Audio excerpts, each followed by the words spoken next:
Eh bien, bonjour à tous et à toutes. Aujourd'hui, je vais vous parler d'un ustensile que nous n'utilisons plus forcément beaucoup de nos jours, de par l'évolution sociale notamment, puisque la plupart des gens portent des baskets.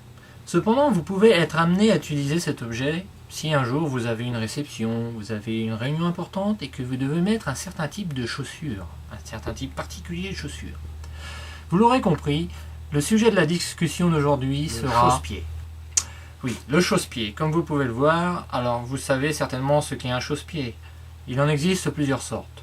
Des chausse-pieds en corne de bœuf, des chausse-pieds en plastique, ou des chausse-pieds en acier inoxydable comme celui-ci par exemple, pour résister à tout type de pied.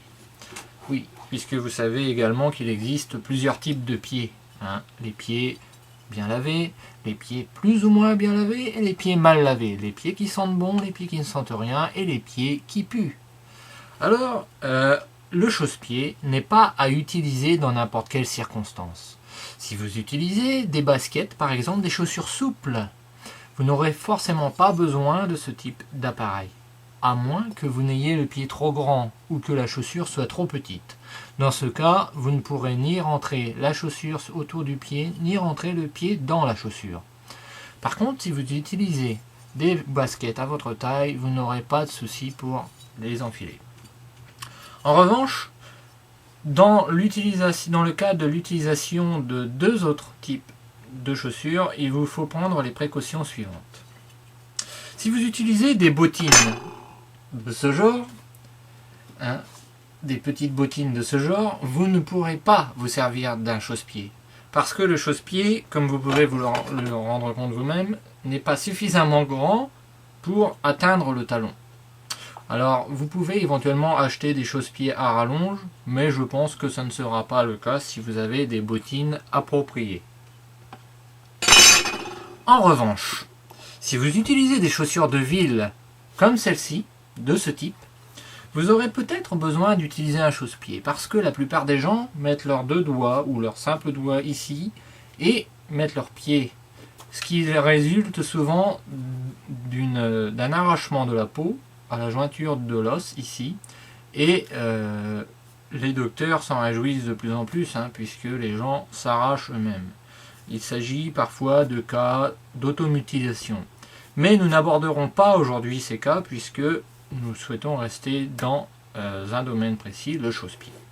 Alors, pour ne pas vous abîmer le doigt, avant de mettre votre pied entièrement dans la chaussure, et avant de mettre le doigt surtout, vous mettez le chausse-pied. Le chausse-pied qui bien souvent comporte un trou à une extrémité, et l'extrémité la plus étroite. En effet, ce trou ne sert pas à rien. Il a été prévu pour pouvoir accrocher le chausse-pied à un clou situé au mur. Mais vous pouvez également le déposer sur une étagère. Dans un sens ou dans l'autre, cela n'est pas un problème. Voici donc l'utilité du trou. Accrocher le chausse-pied au mur. En revanche, si vous voulez introduire votre pied dans la chaussure, vous prenez le chausse-pied, l'introduisez comme ça, et vous rentrez votre pied. Chose simple à faire et à dire. Rien de plus difficile. Alors ensuite, lorsque votre pied est rentré, il vous suffit de retirer le chausse-pied à son tour et le tour est joué. Voilà, vous savez à présent comment utiliser un chausse-pied. Vous savez que cet ustensile existe et qu'il n'est pas forcément vendu cher. Vous pouvez également, en cas de strict manque de chausse-pied, vous pouvez utiliser une fourchette par exemple.